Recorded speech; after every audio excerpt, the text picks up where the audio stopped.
My fiancée asked me to sign a prenup, so I assumed she didn't trust me with her money. Then I found my name sitting inside her will, listed as the sole beneficiary of everything she owned. I spent weeks convinced she was either dying or setting me up to take the fall for something. The truth was worse than either of those, and it started with a question I never should have waited so long to ask.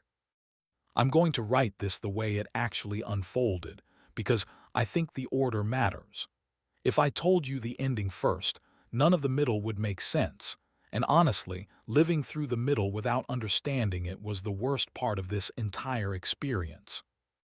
I'll call myself Marcus. My fiancée, I'll call Elena. We got engaged 14 months ago, and up until about 10 weeks before our wedding, I thought I understood exactly what kind of relationship I was in. Elena comes from money.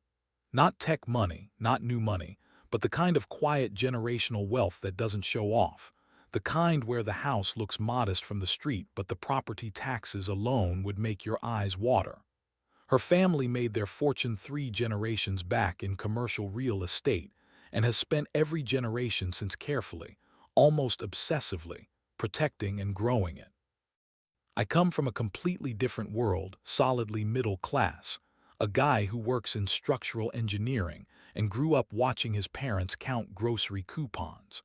When Alina and I started dating 4 years ago, I was fully aware of the gap between our families, and honestly, so was everyone around us.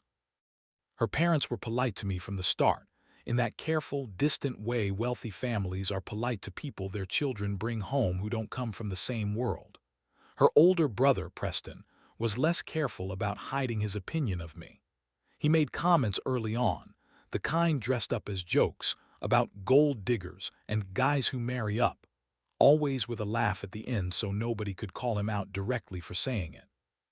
Her younger sister, Bianca, was different, warmer, genuinely seemed to like me for reasons that had nothing to do with money.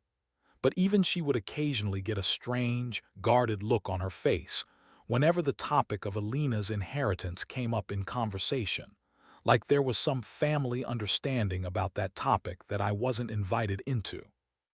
I never pushed. I loved Alina, not her family's balance sheet, and I figured whatever complicated family dynamics existed around money were hers to navigate,